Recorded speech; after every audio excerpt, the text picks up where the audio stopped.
ਧੰਨ ਧੰਨ ਸਤਿਗੁਰੂ ਗੁਰੂ ਅਮਰਦਾਸ ਸਾਹਿਬ ਮਹਾਰਾਜ ਦਾ ਪਾਵਨ ਸ਼ਲੋਕ ਸ੍ਰੀ ਰਾਗ ਦੀ ਵਾਰ ਦੇ ਵਿੱਚ ਇਹ 7ਵਾਂ ਸ਼ਲੋਕ ਸਤਿਗੁਰੂ ਮਹਾਰਾਜ ਬਖਸ਼ਿਸ਼ ਕਰ ਰਹੇ ਹਨ, ਜੋ 84 ਅੰਗ ਦੇ ਬਿਲਕੁਲ ਅਖੀਰਲੀ ਪੰਕਤੀ ਤੋਂ ਬਾਅਦ ਅੱਗੇ 85 ਅੰਗ ਪ੍ਰਾਰੰਭ ਹੋਵੇਗਾ।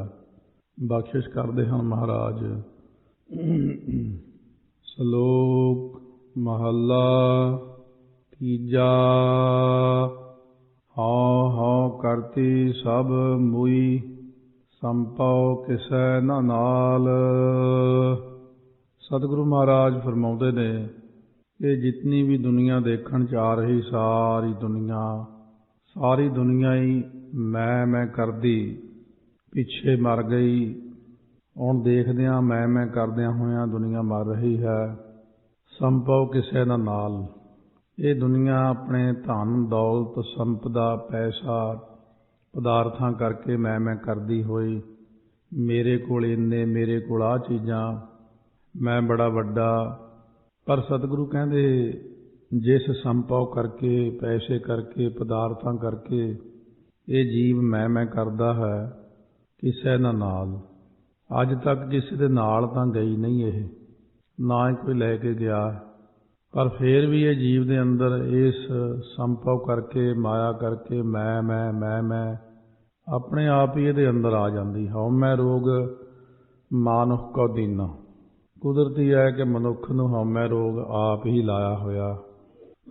ਇਹ ਵੀ ਇੱਕ ਖੇਡ ਹੈ ਪਰਮਾਤਮਾ ਦੀ ਕਿ ਹਉਮੈ ਦੇ ਰੋਗ ਵਿੱਚੋਂ ਨਿਕਲ ਕੇ ਮੇਰੇ ਤੱਕ ਪਹੁੰਚਣਾ। ਕਾਮ ਕ੍ਰੋਧ ਲੋਭ ਮੋਹ ਹੰਕਾਰ, 5 ਬਹੁਤ ਵੱਡੇ ਦੈਂਤ ਜੋ ਸਾਡੇ ਰਸਤੇ ਦੀ ਰੁਕਾਵਟ ਪਰਮਾਤਮਾ ਦੇ ਨਾਲ ਮਿਲਾਪ ਤੋਂ ਜੋ ਹਮੇਸ਼ਾ ਸਾਨੂੰ ਰੋਕਦੇ ਨੇ। ਸੋ ਜਿਵੇਂ ਮਹਾਂਪੁਰਸ਼ ਬਾਬਾ ਹਰਨਾਮ ਸਿੰਘ ਜੀ ਰਾਮਪੁਰ ਖੇੜੇ ਵਾਲੇ ਕਹਿੰਦੇ, ਇੱਕ ਵਾਰ ਮੈਂ ਇਹਨਾਂ ਦੇ ਰੂਪ ਦੇਖੇ ਪੰਜਾਂ ਦੇ। ਕਹਿੰਦੇ ਬੜੇ ਤਕੜੇ ਜਿਵੇਂ ਦੈਂਤ ਖੜੇ ਹੁੰਦੇ ਅੱਗੇ, ਰਾਖਸ਼ ਵਾਂਗੂ ਭਿਆਨਕ। ਔਰ ਗੁਰੂ ਨਾਨਕ ਦੇਵ ਜੀ ਮਹਾਰਾਜ ਬਿਲਕੁਲ ਪਿੱਛੇ ਖੜੇ। ਕਹਿੰਦੇ ਇਹ ਸਾਡੀ ਖੇਡ ਹੈ, ਜਿਹੜਾ ਇਹਨਾਂ ਪੰਜਾਂ ਨੂੰ ਜਿੱਤ ਲਵੇਗਾ ਉਹੀ ਸਾਡੇ ਤੱਕ ਪਹੁੰਚ ਸਕੇਗਾ। ਤਾਂ ਐਸਾ ਮਹਾਰਾਜ ਨੇ ਕੌਤਕ ਵਰਤਾਇਆ ਉਹਨਾਂ ਦੇ ਨਾਲ। ਇਸ ਕਰਕੇ ਸਤਿਗੁਰੂ ਮਹਾਰਾਜ ਫਰਮਾਉਂਦੇ ਨੇ ਕਿ ਦੁਨੀਆ ਸਾਰੀ ਹੀ ਦਵੈਸ਼ ਭਾਵ ਵਿੱਚ ਪੈ ਜਾਂਦੀ। ਇਹ ਮਾਇਆ ਜਿਤ ਹਰ ਵਿਸਰੈ, ਮੋਹ ਉਪਜੈ ਭਾਉ ਦੂਜਾ ਲਾਇਆ। ਦੂਜਾ ਭਾਏ ਦੁੱਖ ਪਾਇਆ। ਇਹ ਮਾਇਆ ਕਰਕੇ ਦੂਜਾ ਭਾਅ ਆ ਗਿਆ, ਦਵੈਸ਼ ਆ ਗਈ ਮਨ 'ਚ, ਮੈਂ ਵੱਡਾ, ਦੂਜਿਆਂ ਨੂੰ ਛੋਟੇ ਸਮਝਣਾ ਹਮੇਸ਼ਾ ਮਨੁੱਖ ਦੀ ਆਦਤ ਰਹੀ। ਬਾਕੀ ਤਾਂ ਸਾਰੇ ਐਵੇਂ ਹੀ ਨੇ। ਹਰੇਕ ਨੂੰ ਸਮਝਣਾ ਕਿ ਇਹਨਾਂ ਦਾ ਤਾਂ ਇੰਨਾ ਦਿਮਾਗ ਨਹੀਂ ਕੰਮ ਕਰਦਾ, ਇਹਨੂੰ ਤਾਂ ਇੰਨਾ ਪਤਾ ਹੀ ਨਹੀਂ ਹੈ, ਇਹਦੇ ਕੋਲ ਤਾਂ ਇੰਨਾ ਕੁਛ ਹੈ ਹੀ ਨਹੀਂ। ਸੋ ਆਪਣੇ ਪਦਾਰਥਾਂ ਕਰਕੇ, ਆਪਣੀ ਬੁੱਧੀ ਕਰਕੇ, ਆਪਣੇ ਗੁਣਾਂ ਕਰਕੇ, ਆਪਣੀ ਉੱਚੀ ਜਾਤ ਕਰਕੇ, ਸਰੀਰ ਦੇ ਬਲ ਕਰਕੇ ਕਈ ਤਰ੍ਹਾਂ ਦਾ ਗੁਮਾਨ ਹੋ ਜਾਂਦਾ ਮਨ ਦੇ ਅੰਦਰ। ਮਹਾਰਾਜ ਕਹਿੰਦੇ ਦਵੈਸ਼ ਭਾਅ ਦੇ ਵਿੱਚ ਇਹਨਾਂ ਜੀਵਾਂ ਨੇ ਜਨਮ ਤੇ ਮਰਨ ਦਾ ਦੁੱਖ ਪਾਇਆ ਹੈ। ਸਭ ਜੋਹੀ ਜਮਕਾਲ। ਸਾਰੀ ਦੁਨੀਆ ਜਮਕਾਲ ਨੇ ਜੋਹੀ ਹੈ, ਤਾੜਦਾ ਹੈ, ਭਾਵ ਵੇਖਦਾ ਹੈ। ਇੱਕ ਤਾਂ ਹੁੰਦਾ ਬੜੇ ਪਿਆਰ ਭਾਵਨਾ ਨਾਲ ਦੇਖਣਾ, ਇੱਕ ਹੁੰਦਾ ਕਹਿਰੀ ਨਿਗਾਹ ਨਾਲ ਦੇਖਣਾ।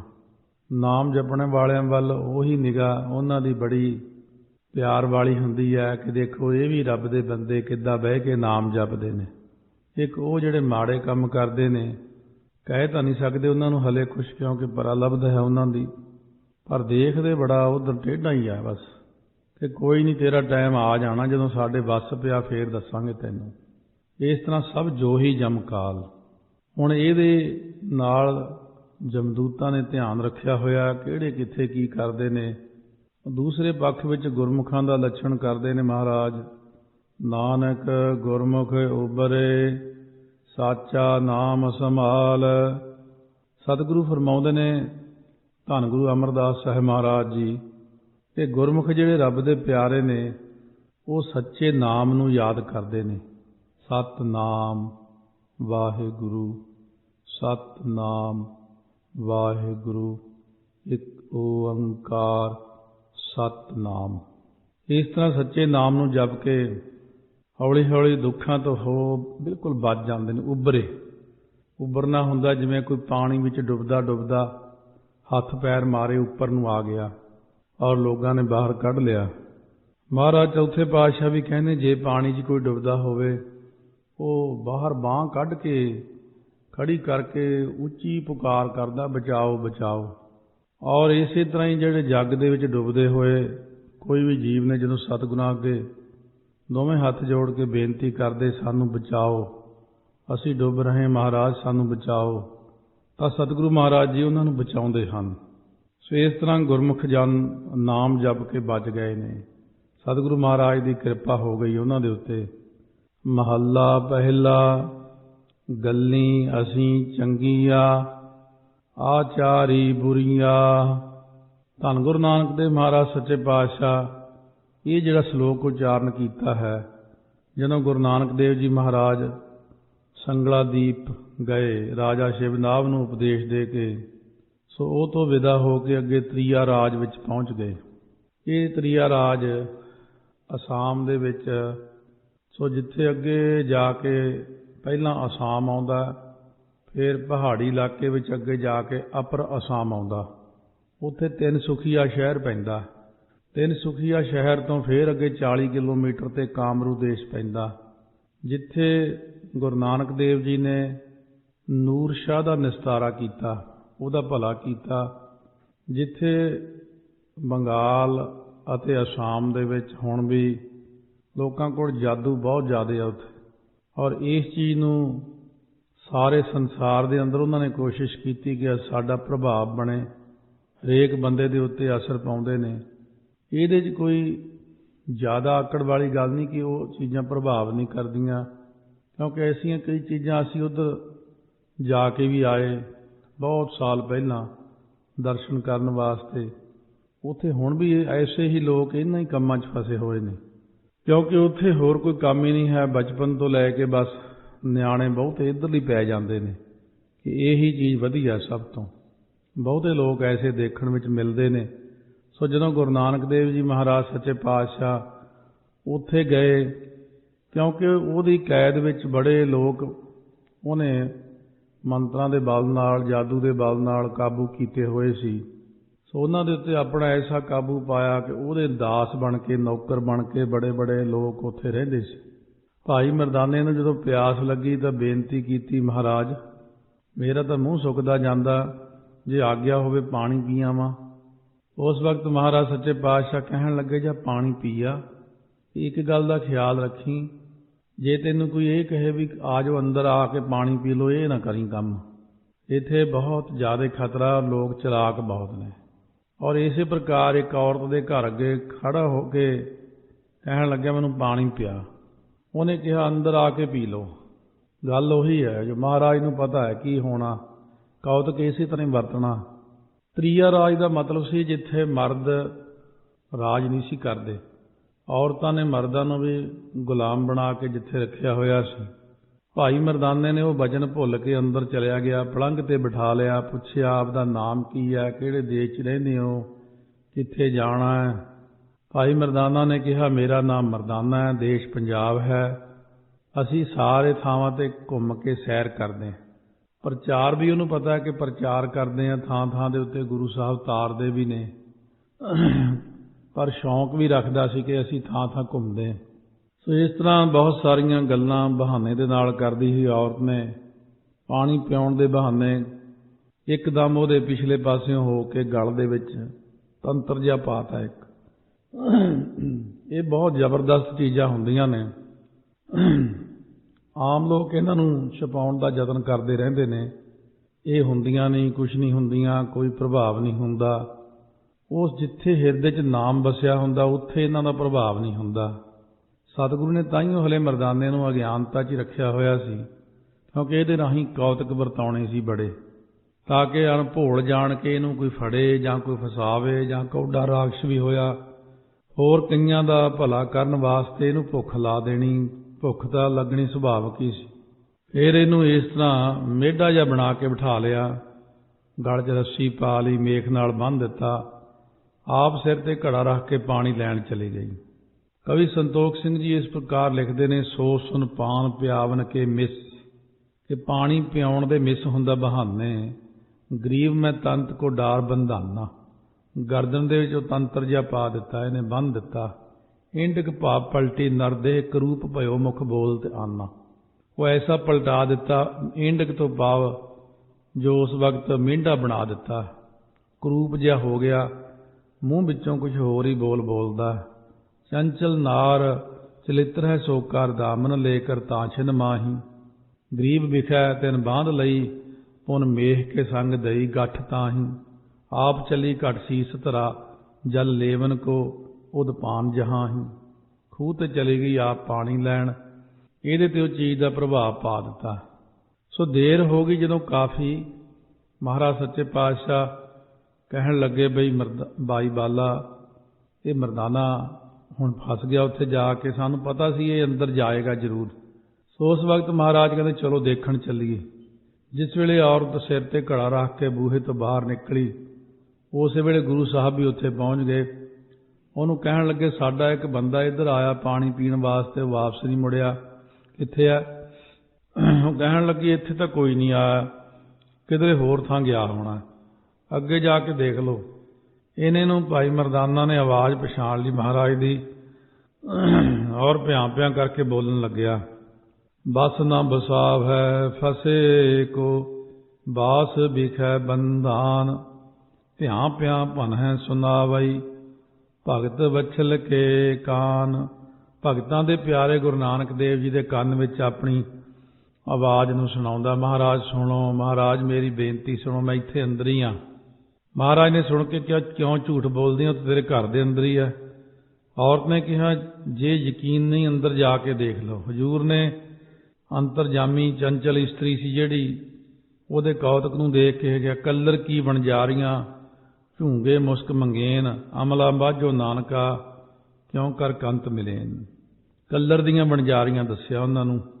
ਸੋ ਇਸ ਕਰਕੇ ਕੱਲਰ ਖੇਤੀ ਬੀਜੀ ਹੈ, ਕਿਉਂ ਲਾਹਾ ਪਾਵੈ।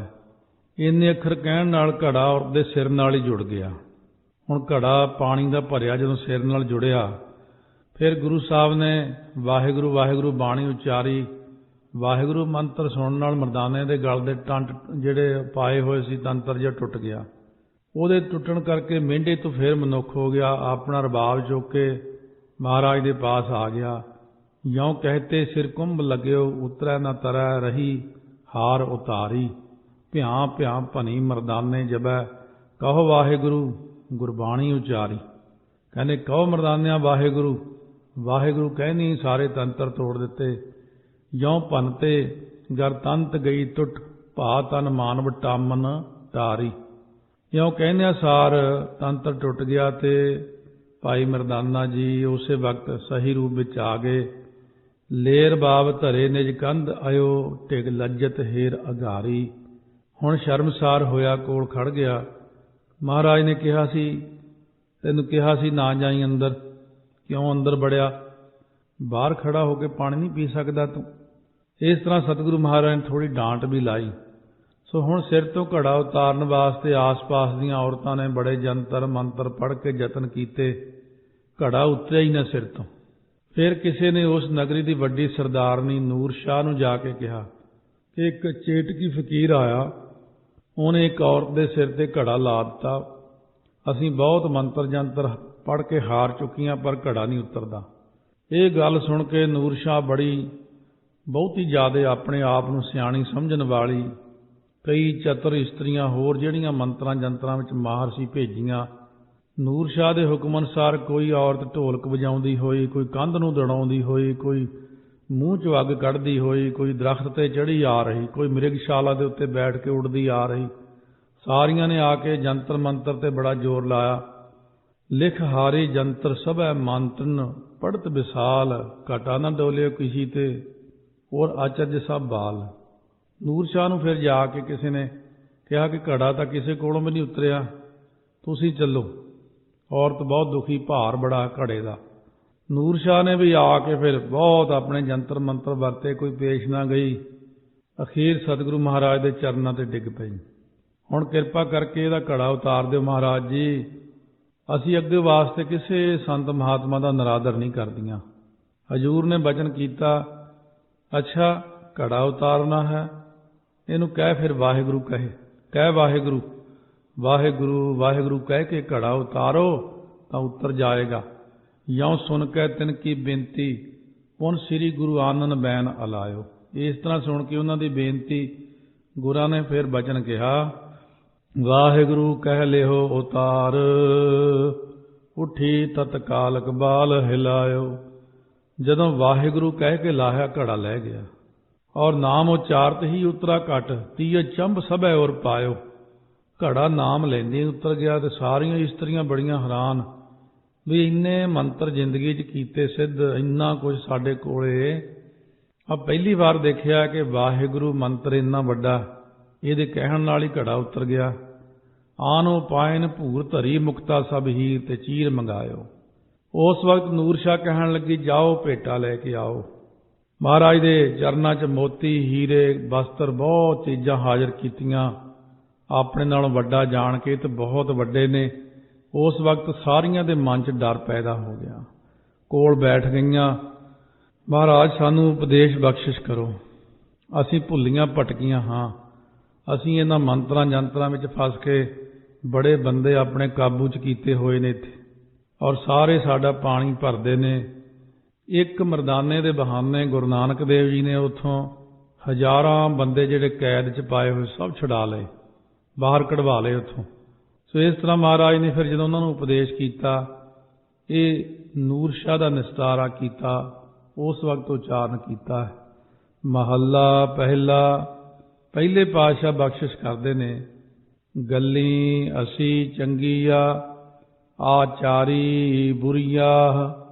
ਸਤਿਗੁਰੂ ਕਹਿੰਦੇ ਗੱਲਾਂ ਕਰਕੇ ਤਾਂ ਅਸੀਂ ਬਹੁਤ ਚੰਗੀਆਂ ਸਾਰੀਆਂ, ਤੁਸੀਂ ਇਸਤਰੀਆਂ ਬੜੀਆਂ ਗੱਲਾਂ ਸਭ ਕੁਝ ਕਰਦੀਆਂ ਹੋ, ਪਰ ਆ ਜਿਹੜੇ ਤੁਹਾਡੇ ਕਰਤੱਵ ਨੇ ਨਾ, ਆਚਰਣ ਤੁਹਾਡਾ ਬਹੁਤ ਮਾੜਾ। ਮਨਹੁ ਕੁਸੁੱਧਾ ਕਾਲੀਆ ਬਾਹਰ ਚਿਟਵੀਆ। ਆ ਮਨ ਕਰਕੇ ਤੁਸੀਂ ਬਹੁਤ ਕੁਸੁੱਧਾ ਹੋ, ਕੋਥਰੀਆਂ, ਅਪਵਿੱਤਰ ਹੋ, ਕਾਲੀਆਂ ਭੇਡਾਂ ਹੋ ਅੰਦਰੋਂ ਤੁਸੀਂ, ਪਰ ਬਾਹਰੋਂ ਚਿੱਟੀਆਂ ਗੋਰੇ ਰੰਗ ਵਾਲੀਆਂ ਦਿਖਦੀਆਂ ਤੁਸੀਂ। ਰੀਸਾਂ ਕਰ ਹੈ ਤੇ ਨਾੜੀਆਂ ਜੋ ਸੇਵਹਿ ਦਰ ਖੜੀਆਂ। ਰੀਸਾਂ ਤੁਸੀਂ ਉਹਨਾਂ ਪਤੀ ਵਰਤਾ ਧਰਮ ਵਾਲੀਆਂ ਇਸਤਰੀਆਂ ਦੀਆਂ ਰੀਸਾਂ ਕਰਦੇ ਹੋ ਜੋ ਘਰ ਦੇ ਦਰਵਾਜ਼ੇ ਉੱਪਰ ਖਲੋ ਕੇ ਉਦਮ ਸਹਿਤ ਹੋ ਕੇ ਪਤੀ ਦੀ ਸੇਵਾ ਕਰਦੀਆਂ ਨੇ। ਨਾਲ ਖਸਮੈ ਰੱਤੀਆਂ ਮਾਣੈ ਸੁਖ ਰਲੀਆਂ। ਜੋ ਖਸਮ ਦੇ ਪ੍ਰੇਮ ਵਿੱਚ ਜਾਂ ਸੇਵਾ ਨਾਲ ਮਿਲੀਆਂ ਰਹਿੰਦੀਆਂ, ਰੱਤੀਆਂ ਰਹਿੰਦੀਆਂ, ਉਹ ਸੁਖ ਪੂਰਵਕ ਜਿਹੜੀਆਂ ਨੇ ਖੁਸ਼ੀਆਂ ਨੂੰ ਭੋਗਦੀਆਂ ਨੇ, ਮਾਣਦੀਆਂ, ਆਨੰਦ ਮਾਣਦੀਆਂ ਨੇ। ਹੁੰਦਾ ਤਾਣ ਨਿਤਾਣੀਆਂ ਰਹਿ ਨਿਮਾਨਣੀਆਂ। ਐਸੀਆਂ ਔਰਤਾਂ ਬਲਦੇ ਹੁੰਦਿਆਂ ਹੋਇਆਂ ਵੀ ਨਿਤਾਣੀਆਂ ਤੇ ਮਾਣਦੇ ਹੁੰਦਿਆਂ ਨਿਮਾਣੀਆਂ ਹੋ ਕੇ ਰਹਿੰਦੀਆਂ। ਜਿਵੇਂ ਕਾਬਲ ਦੇ ਵਿੱਚੋਂ ਆ ਕੇ ਇੱਕ ਮਾਤਾ ਗੋਇੰਦਵਾਲ ਸਾਹਿਬ ਸੇਵਾ ਕਰਕੇ ਰੋਜ਼ਾਨਾ ਕਾਬਲ ਚਲੀ ਜਾਂਦੀ ਸੀ, ਉਹਨੇ ਆਪਣਾ ਆਪ ਕਦੇ ਜਣਾਇਆ, ਨਿਮਾਣੇ ਮਨ ਨਾਲ ਰੋਜ਼ਾਨਾ ਸੇਵਾ ਕਰਦੀ ਸੀ। ਇਸੇ ਤਰ੍ਹਾਂ ਕਾਬਲ ਦੇ ਵਿੱਚੋਂ ਮਾਈ ਸੇਵਾ ਅੰਮ੍ਰਿਤਸਰ ਸਾਹਿਬ ਆ ਕੇ ਸੇਵਾ ਕਰਦੀ ਹੁੰਦੀ ਸੀ ਆਪਣੀ ਸ਼ਕਤੀ ਨਾਲ। ਉਹਦੇ ਨਾਂ ਤੇ ਬਾਜ਼ਾਰ ਵੀ ਵਸਿਆ, ਮਾਈ ਸੇਵਾ ਬਾਜ਼ਾਰ। ਨਾਨਕ ਜਨਮ ਸਕਾਰ ਥਾ ਜੇ ਤਿਨ ਕੈ ਸੰਗ ਮਿਲਾ। ਮਹਾਰਾਜ ਕਹਿੰਦੇ ਨੂਰ ਸ਼ਾਹ, ਜੇ ਤੂੰ ਉਹਨਾਂ ਔਰਤਾਂ ਨਾਲ ਮਿਲ ਕੇ ਆਪਣਾ ਜੀਵਨ ਚੰਗਾ ਬਣਾ ਲੈਣਾ ਤਾਂ ਤੇਰਾ ਜਨਮ ਸਫਲਾ ਹੋ ਸਕਦਾ। ਸੋ ਇਸੇ ਤਰ੍ਹਾਂ ਮਹਾਰਾਜ ਸੱਚੇ ਪਾਤਸ਼ਾਹ ਜਗਿਆਸੂ ਦੀ ਅਵਸਥਾ ਦੇਖ ਕੇ ਗੁਰੂ ਸਾਹਿਬ ਕਹਿੰਦੇ ਨੇ, ਇਹਦੇ ਵਿੱਚ ਦੂਜਾ ਅੰਤਰੀ ਭਾਵ ਇਸ ਤਰ੍ਹਾਂ ਹੈ, ਗੱਲੀ ਅਸੀਂ ਚੰਗੀਆ ਆਚਾਰੀ ਬੁਰੀਆ। ਸੰਸਾਰਕ ਗੱਲਾਂ ਕਰਕੇ ਤਾਂ ਅਸੀਂ ਸਾਰੇ ਜੀਵਾਂ ਰੂਪ ਇਸਤਰੀਆਂ ਬਹੁਤ ਚੰਗੇ ਆ, ਪਰ ਕਰਤੱਬਾਂ ਕਰਕੇ ਮਾੜੇ ਆ। ਕੰਮ ਨਹੀਂ ਸਾਡੇ ਚੰਗੇ। ਬੁਰੇ ਕਾਮ ਕੋ ਊਠ ਖਲੋਇਆ ਨਾਮ ਕੀ ਬੇਲਾ ਪੈ ਪੈ ਸੋਇਆ। ਮਨੋ ਕੁਸੁੱਧਾਂ ਕਾਲੀਆਂ ਬਾਹਰ ਚਿਟਵੀਆਂ। ਭੈੜਿਆਂ ਸੰਕਲਪਾਂ ਕਰਕੇ ਮਨ ਦੀ ਜਿਹੜੀਆਂ ਸਾਰੀਆਂ ਸੰਕਲਪ ਮਾੜੇ ਨੇ, ਮਨ ਕਰਕੇ ਆਪਾਂ ਅਪਵਿੱਤਰ ਹੀ ਰਹਿੰਦੇ ਹਾਂ। ਤੁਸੀਂ ਜੀਵ ਰੂਪ ਇਸਤਰੀਆਂ, ਸਤਿਗੁਰੂ ਕਹਿੰਦੇ ਅਪਵਿੱਤਰਤਾ ਤੁਹਾਡੇ ਮਨ ਦੇ ਅੰਦਰ ਹਮੇਸ਼ਾ ਬਣੀ ਰਹਿੰਦੀ ਆ, ਅਤੇ ਪਾਪਾਂ ਕਰਕੇ ਕਾਲੀਆਂ। ਸੋ ਇਸ ਤਰ੍ਹਾਂ ਮਾਲਾ ਜਨੇਊ ਤਿਲਕ ਠਾਕੁਰ ਪੂਜਾ ਆਦਿਕ ਕਰਮ ਕਰਕੇ ਬਾਹਰੋਂ ਚਿੱਟੀਆਂ। ਰੀਸਾਂ ਕਰਹਿ ਤੇ ਨਾੜੀਆਂ ਜੋ ਸੇਵੈ ਦਰ ਖੜੀਆਂ। ਇਹ ਜੀਵ ਰੂਪ ਇਸਤਰੀਆਂ ਉਹਨਾਂ ਮਹਾਤਮਾ ਰੂਪ ਇਸਤਰੀਆਂ ਦੀਆਂ ਰੀਸਾਂ ਕਰਦੀਆਂ ਨੇ, ਜਿਹੜੇ ਸਤਸੰਗਤ ਰੂਪ ਦਰਵਾਜ਼ੇ ਉੱਤੇ ਖਲੋ ਕੇ ਆਪਣੇ ਮਾਲਕ ਪਰਮੇਸ਼ਰ ਦੀ ਸੇਵਾ ਕਰਦੀਆਂ ਹੀ ਰਹਿੰਦੀਆਂ। ਹਮੇਸ਼ਾ ਸਮਾਹਤ ਚਿੱਤ ਹੋ ਕੇ ਜਿਹੜੇ ਮਹਾਰਾਜ ਦੀ ਸੇਵਾ ਕਰਦੇ ਨੇ, ਉਹਨਾਂ ਵਿੱਚ ਤਾਂ ਅਥਾਹ ਸ਼ਕਤੀ ਆ ਜਾਂਦੀ ਹੈ। ਇਹ ਉਹਨਾਂ ਦੀ ਰੀਸ ਕਰਦੇ। ਉਹ ਜਿਨ੍ਹਾਂ ਦੇ ਅੰਦਰ ਸਤੀ ਵਰਤਾ ਧਰਮ ਹੁੰਦਾ, ਉਹਨਾਂ ਦੇ ਅੰਦਰ ਤਾਂ ਅਥਾਹ ਤਾਕਤ ਆ ਜਾਂਦੀ। ਨਾਲ ਖਸਮੈ ਰਤੀਆਂ ਮਾਣ ਹੈ ਸੁਖ ਰਲੀਆਂ। ਮਹਾਤਮਾ ਰੂਪ ਇਸਤਰੀਆਂ ਆਪਣੇ ਵਾਹਿਗੁਰੂ ਨਾਲ ਪਰਮਾਤਮਾ ਨਾਲ ਰਤੀਆਂ ਹੋਈਆਂ, ਬਹੁਤ ਸੁਖ ਆਰਾਮ ਦੇ ਨਾਲ ਪਰਮਾਤਮਾ ਦੀ ਪ੍ਰਾਪਤੀ ਦੀਆਂ ਜਿਹੜੀਆਂ ਨੇ ਨਾ ਰਲੀਆਂ ਤੋਂ ਭਾਵ ਖੁਸ਼ੀਆਂ ਮਾਣਦੀਆਂ ਨੇ। ਉਹਨਾਂ ਦੇ ਅੰਦਰ ਉਹ ਆਨੰਦ ਰਾਜ ਲੀਲਾ ਤੇਰਾ ਨਾਮ ਬਨਾਈ, ਜੋਗ ਬਣਿਆ ਤੇਰਾ ਕੀਰਤਨ ਗਾਈ। ਹੁੰਦਾ ਤਾਣ ਨਿਤਾਣੀਆਂ ਰਹਿ ਨਿਮਾਨਣੀਆਂ। ਆਤਮਿਕ ਬਲ ਦੇ ਹੁੰਦਿਆਂ ਹੋਇਆਂ ਵੀ ਅੰਦਰ ਇੰਨੀ ਸ਼ਕਤੀ ਇੰਨੀ ਤਾਕਤ ਹੁੰਦੀ ਹੈ, ਫਿਰ ਵੀ ਨਿਤਾਣੇ ਹੋ ਕੇ ਰਹਿਣਾ। ਭਾਈ ਮਤੀ ਦਾਸ ਨੂੰ ਮਾੜਾ ਜਿਹਾ ਮਾਣ ਹੋ ਗਿਆ ਸੀ ਕਿ ਮੈਂ ਸਭ ਕੁਝ ਉਡਾ ਸਕਦਾ। ਮਹਾਰਾਜ ਸੱਚੇ ਪਾਤਸ਼ਾਹ ਕਹਿਣ ਲੱਗੇ ਸਮੁੰਦਰ ਸ਼ਾਂਤ ਹੈ ਤੇ ਸਮੁੰਦਰ ਚੋਂ ਨਿਕਲੀ ਇੱਕ ਨਿੱਕੀ ਜਿਹੀ ਬੂੰਦ ਕਿਵੇਂ ਰੌਲਾ ਪਾ ਰਹੀ। ਸ਼ਾਂਤ ਹੋ ਕੇ ਨਹੀਂ ਬੈਠਿਆ ਜਾਂਦਾ, ਪਰ ਜਿਨ੍ਹਾਂ ਦੇ ਅੰਦਰ ਅਥਾਹ ਤਾਕਤ ਹੈ, ਇੱਥੋਂ ਤੱਕ ਵੀ ਹੋਣ ਨਜ਼ੀਕ ਖੁਦਾਏ ਦਾ ਭੇਤ ਨਾ ਕਿਸੇ ਦੇਣ। ਬੜੇ ਬੜੇ ਮਹਾਂਪੁਰਖ ਹੋ ਕੇ ਦੁਨੀਆ ਤੋਂ ਚਲੇ ਗਏ ਨੇ, ਇੱਥੋਂ ਤੱਕ ਵੀ ਕੋਲ ਰਹਿਣ ਵਾਲਿਆਂ ਨੂੰ ਨਹੀਂ ਪਤਾ ਲੱਗਿਆ ਉਹਨਾਂ ਦਾ ਵੀ ਇੰਨੀ ਤਾਕਤ ਦੇ ਮਾਲਕ ਨੇ। ਉਹ ਸੁਣ ਕੇ ਹੈਰਾਨ ਹੋ ਜਾਈਦਾ, ਕਹਿੰਦੇ ਉਹਨਾਂ 'ਚ ਤਾਕਤ ਹੀ ਨਹੀਂ ਸੀ। ਤੇ ਇਸ ਕਰਕੇ ਸੱਤਵੀਂ ਭੂਮਿਕਾ ਦਾ ਮਾਲਕ ਹੋਵੇ, ਬ੍ਰਹਮ ਗਿਆਨ ਦੇ ਵਿੱਚ ਸੰਪੂਰਨ ਹੋਵੇ, ਫਿਰ ਕੋਲ ਰਹਿਣ ਵਾਲੇ ਨੂੰ ਪਤਾ ਨਾ ਲੱਗੇ, ਫਿਰ ਤਾਂ ਉਹਨੂੰ ਕੀ ਕਹੀਏ। ਹੁਣ ਇਸ ਕਰਕੇ ਬਹੁਤ ਉੱਚੀ ਅਵਸਥਾ ਦੇ ਮਾਲਕ ਹੁੰਦਿਆਂ ਆਪਣੇ ਆਪ ਨੂੰ ਜਰ ਕੇ ਰੱਖਣਾ, ਆਪਣੀ ਅਵਸਥਾ ਨੂੰ ਕਿਸੇ ਨੂੰ ਦਿਖਾਉਣਾ ਨਾ, ਸਾਰੀ ਜ਼ਿੰਦਗੀ ਐਂ ਲੰਘਾ ਦੇਣੀ ਸੰਸਾਰ ਦੇ ਅੰਦਰ। ਤਾਕਤ ਹੁੰਦਿਆਂ ਹੋਇਆਂ ਤਾਕਤ ਦਾ ਪ੍ਰਦਰਸ਼ਨ ਨਾ ਕਰਨਾ ਹੀ ਤਾਕਤ ਹੈ। ਤੇ ਤਾਕਤ ਮਾੜੀ ਮੋਟੀ ਐਵੇਂ ਰਿੱਧੀਆਂ ਸਿੱਧੀਆਂ ਲੈ ਕੇ ਲੋਕਾਂ 'ਚ ਦਿਖਾਵਾ ਕਰਕੇ ਫਿਰ ਆਪਣੀ ਸ਼ੋਭਾ ਬਣਾਉਣੀ ਬਹੁਤ ਮਾੜੀ ਗੱਲ ਦੱਸੀ ਮਹਾਰਾਜ ਨੇ।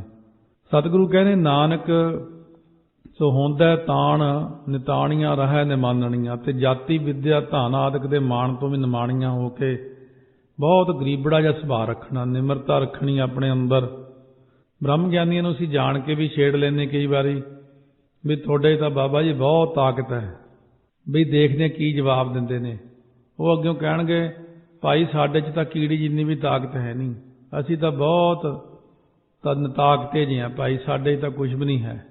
ਸੋ ਇਸ ਤਰ੍ਹਾਂ ਆਮ ਸੰਸਾਰੀ ਲੋਕਾਂ ਨੂੰ ਵਿਚਾਰਿਆਂ ਤੇ ਬਹੁਤ ਥੱਲੇ ਹੁੰਦੇ ਨੇ, ਜਿਨ੍ਹਾਂ ਦੀ ਸੋਚਣੀ ਬਹੁਤ ਘਟੀਆ ਕਿਸਮ ਦੀ ਹੁੰਦੀ ਹੈ ਔਰ ਬੜੇ ਗਲਤ ਢੰਗ ਦੇ ਲੋਕ।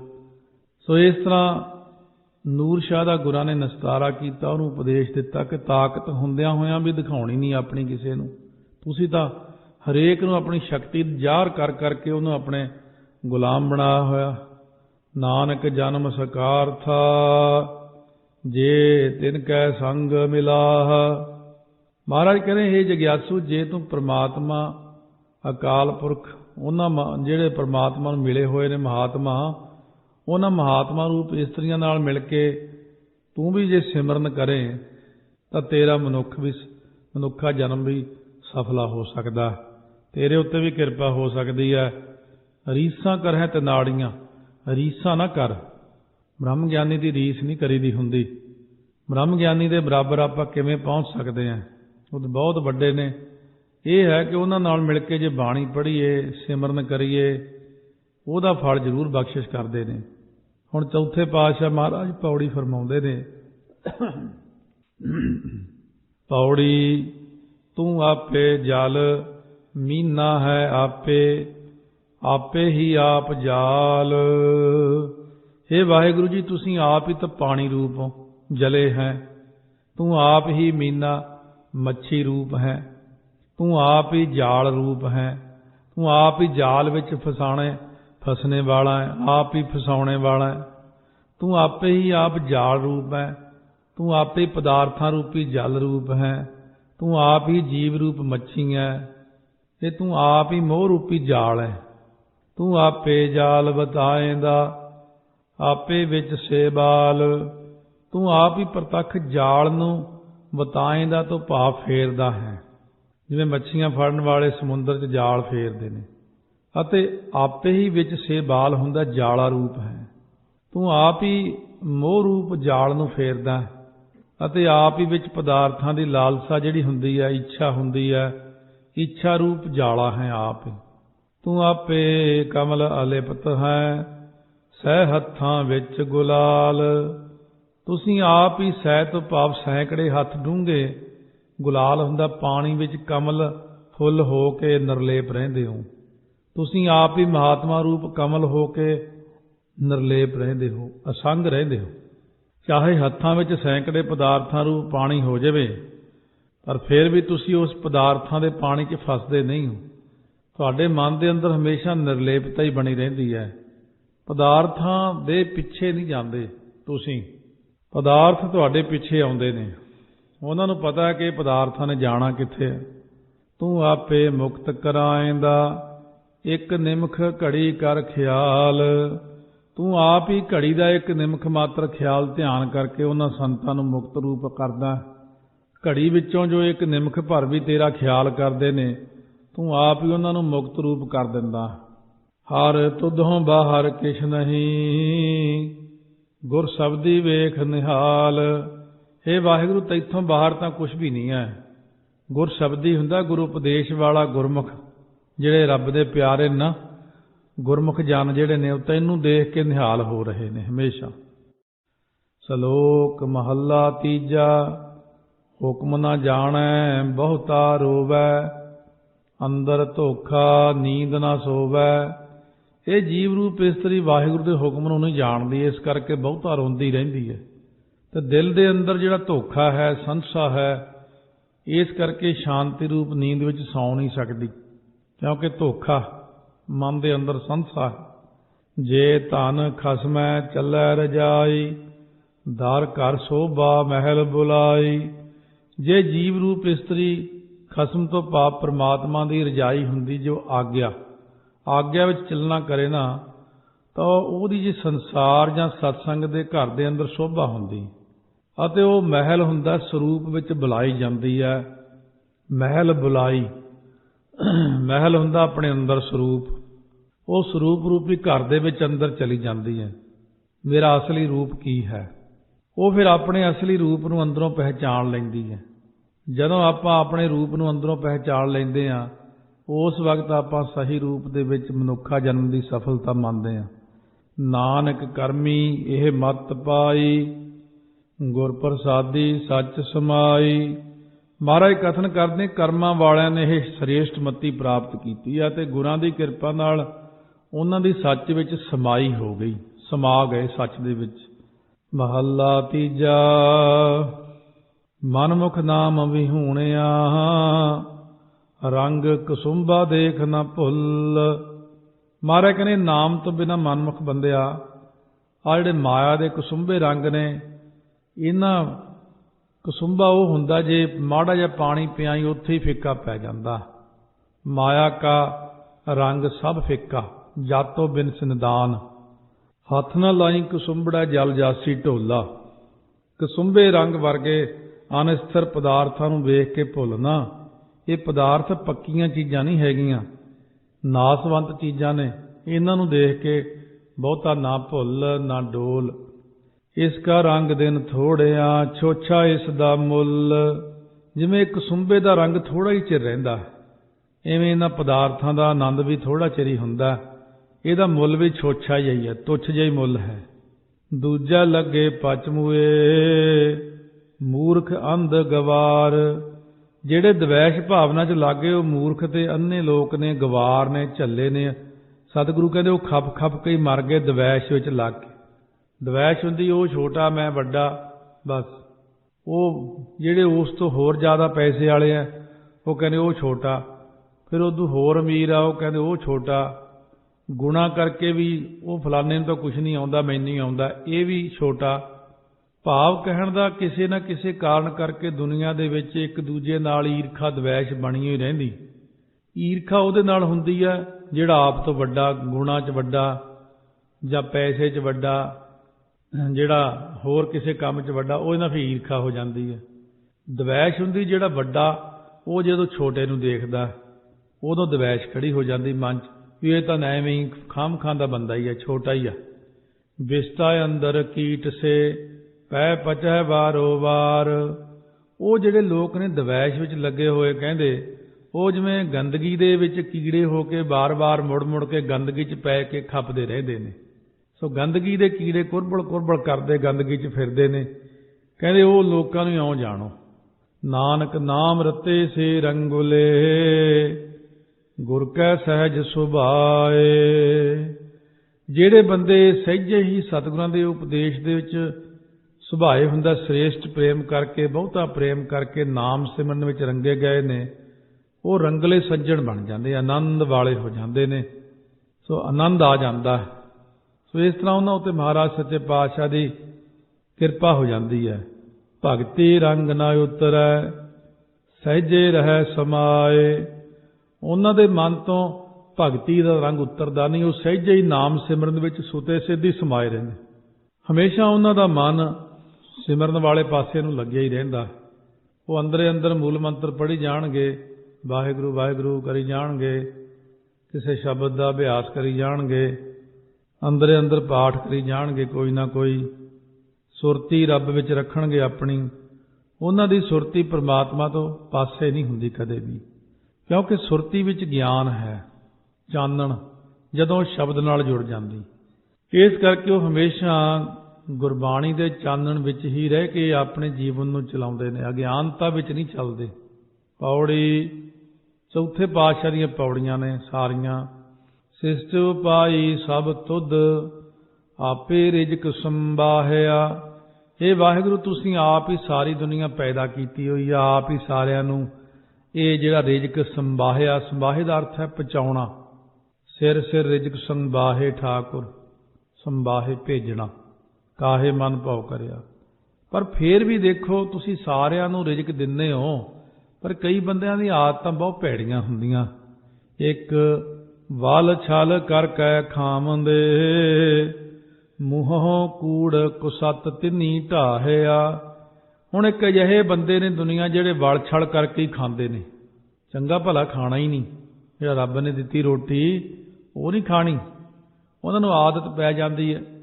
ਉਹਨਾਂ ਨੇ ਮੂੰਹੋਂ ਝੂਠ ਤੇ ਕੁਹੱਠ ਨੂੰ ਢਾਹਿਆ ਤੋਂ ਭਾਵ ਉਚਾਰਿਆ ਹੈ, ਕੂੜ ਕੁਸੱਤ ਬੋਲਦੇ ਹੀ ਰਹਿੰਦੇ ਨੇ ਹਮੇਸ਼ਾ। ਤੋ ਇਸ ਤਰ੍ਹਾਂ ਉਹਨਾਂ ਦੇ ਮੂੰਹ ਵਿੱਚੋਂ ਹਮੇਸ਼ਾ ਝੂਠ, ਫਿਰ ਇੱਕ ਦੂਜਾ ਝੂਠ, ਫਿਰ ਤੀਜਾ ਝੂਠ, ਝੂਠ ਹੀ ਚੱਲੀ ਜਾਂਦਾ। ਮਹਾਰਾਜ ਕਹਿੰਦੇ ਦਿੰਦਾ ਤਾਂ ਸਾਰਿਆਂ ਨੂੰ ਹੀ ਆ, ਭਗਤ ਜਨ ਤਾਂ ਜਿਹੇ ਜਿਹੀ ਰੋਟੀ ਮਿਲ ਗਈ, ਦਾਲ ਫੁਲਕਾ ਆਪਣਾ ਵਾਹਿਗੁਰੂ ਕਹਿ ਕੇ ਛਕ ਲਿਆ। ਪਰ ਜਿਹੜੇ ਦੂਜੇ ਨੇ ਉਹ ਕਹਿੰਦੇ ਚਲੋ ਆਪਾਂ ਹੋਰ ਕੋਈ ਮਾੜੀ ਚੀਜ਼ ਖਾਈਏ, ਕੋਈ ਪੁੱਠੀ ਚੀਜ਼ ਖਾਈਏ, ਪਰ ਅਲੱਭਤ ਤੋਂ ਬਾਹਰ ਹੋ ਕੇ ਫਿਰ ਕੋਸ਼ਿਸ਼ ਕਰਦੇ ਨੇ ਕਿ ਗਲਤ ਢੰਗ ਨਾਲ ਚਲਾਈਏ ਆਪਣੇ ਆਪ ਨੂੰ, ਵਲ ਛਲ ਕਰਕੇ ਖਾਂਦੇ ਨੇ ਸੰਸਾਰ ਦੇ ਅੰਦਰ। ਤੁਧ ਆਪੇ ਭਾਵੈ ਸੋ ਕਰਹਿ ਤੁਧ ਓਤੈ ਕੰਮ ਹੋਏ ਲਾਇਆ।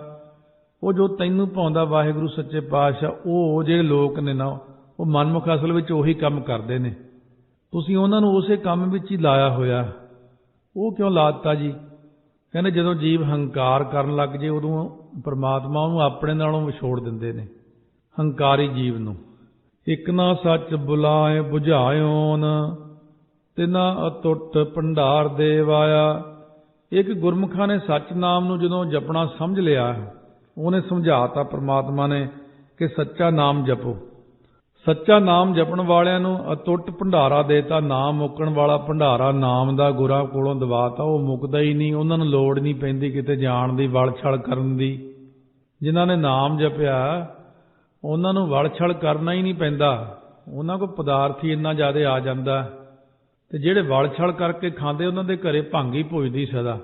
ਚੋਰਾਂ ਦੇ ਘਰੇ ਕਿਤੇ ਦੇਖਿਆ ਵੀ ਬਹੁਤ ਮਹਿਲ ਪੈ ਗਏ, ਚੋਰਾਂ ਦੇ, ਜੇਬ ਕਤਰਿਆਂ ਦੇ, ਡਾਕੂਆਂ ਦੇ ਕਿਤੇ ਮਹਿਲ ਥੋੜ੍ਹੀ ਬਣੇ ਹੁੰਦੇ ਨੇ। ਨਾਲੇ ਅਖੀਰ ਕਮੌਤੇ ਮਰਦੇ ਜਾ ਕੇ। ਇਸ ਕਰਕੇ ਮਹਾਰਾਜ ਸੱਚੇ ਪਾਤਸ਼ਾਹ ਕਹਿੰਦੇ ਤੇਰੇ ਨਾਮ ਵਾਲਿਆਂ ਕੋਲੇ ਤਾਂ ਅਟੁੱਟ ਭੰਡਾਰਾ ਹੁੰਦਾ।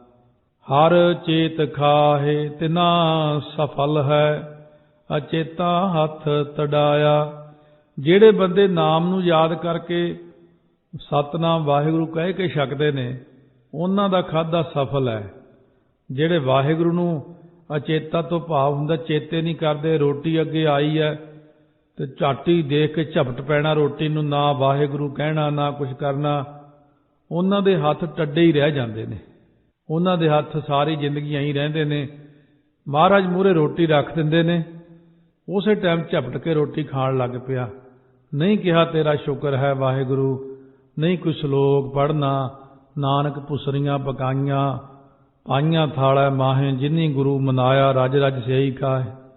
ਇਸ ਤਰ੍ਹਾਂ ਕਰਕੇ ਮਹਾਰਾਜ ਨੇ ਸਾਨੂੰ ਦੱਸਿਆ ਦੱਸਿਆ ਦੱਸਿਆ ਦੱਸਿਆ ਦੱਸਿਆ